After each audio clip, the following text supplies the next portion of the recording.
Assalamualaikum warahmatullahi wabarakatuh. Selamat datang kembali di channel Jampang Tani TV. Oke sahabat Jampang Tani, jadi hari ini itu adalah pengocoran atau pemupukan ketiga usia 20 hari setelah tanam teman-teman.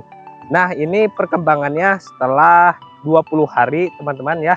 Sebagian ada yang sudah mengeluarkan bunga. Nah cepatnya cabai rawit hijau atau caplak ini cepat ya ke masa panennya. Nah yang kedua teman-teman ya, nutrisinya sekarang berbeda.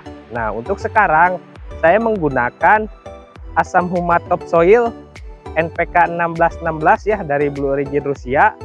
Terus yang ketiga itu ada JPT Atonik dikocor teman-teman ya. Saya nyoba JPT Atonik ini dikocor bukan di spray. Nah saya juga pertama kali menggunakan JPT Atonik. Nah bagaimana reaksinya nanti hasilnya, tonton terus channel Jampang Tani TV. Ini bisa diaplikasikan di semua jenis cabai teman-teman ya. Mau cabai rawit merah, mau caplak, mau cabai rawit hijau, mau CMB, mau CMK, itu bebas. Yang penting cabai semua bisa digunakan teman-teman.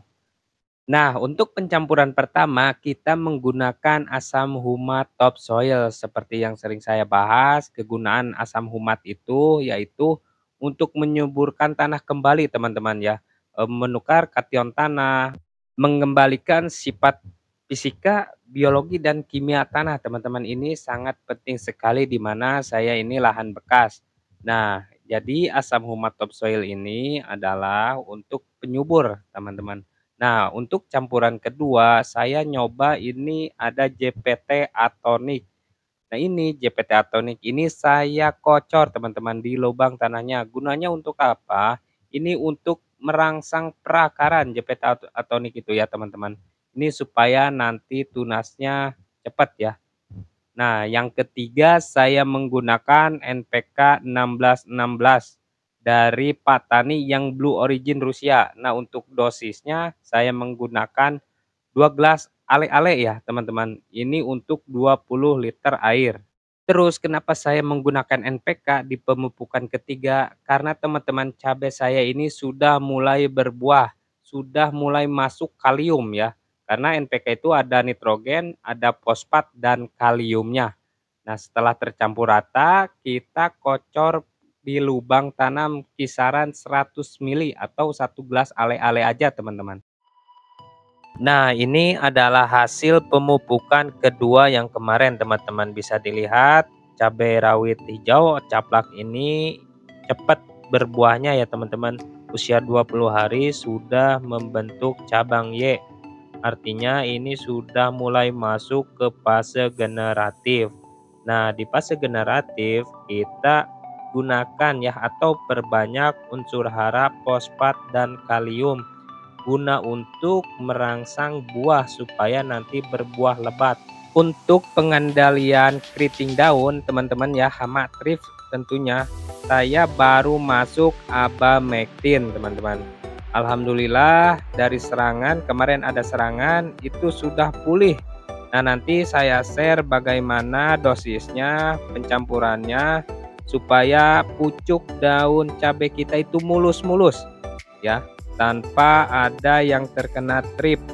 Kalau ada trip itu wajar karena ini musim kemarau, pasti hama yang terutama mengganggu tanaman cabai kita itu bukan jamur-jamuran, tapi kutu-kutuan. Ada trip, ada tungau, ada kutu kebul. Ini sangat merugikan sekali teman-teman kalau dibiarkan. Nah, ini adalah hari kedua setelah pemupukan. Nah, biasanya 1 hari setelah pemupukan tidak saya siram teman-teman, tapi hari keduanya saya langsung siram. Karena hari pertama habis pemupukan itu biar pupuk diserap dulu oleh tanaman. Sekitar 1 bulanan lagi kita sudah bisa ya panen perdana cabai caplak hijau varietas Pelita 8F1 teman-teman. Ini harganya kemarin melambung tinggi ya, sampai tembus harga 45.000 per kilonya untuk daerah Jawa Barat, terutama di Sukabumi teman-teman. Untuk ori masih lemah di daerah saya itu sekitaran 25.000, belum ada peningkatan teman-teman ya. Makanya saya rolling atau pindah tanam untuk memprediksi harga nantinya. Karena cabai rawit hijau ini jujur saja mungkin di Jawa Tengah dan Jawa Timur itu masih jarang yang nanam ya.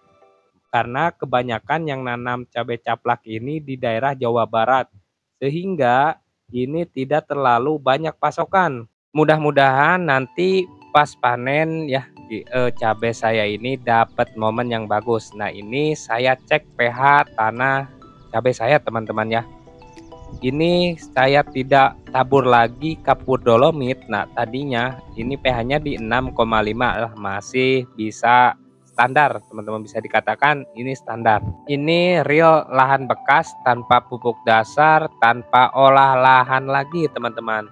Cuman saya tebang pohonnya, terus yang lubang pupuk kemarin itu saya tanami lagi dengan cabai caplak ini teman-teman ya.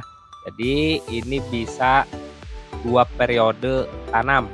Untuk satu mulsa, beli satu mulsa roll mulsa itu bisa 2 kali periode tanam. Nanti periode ketiga kita beli lagi kayaknya teman-teman, ini sudah pada rusak soalnya.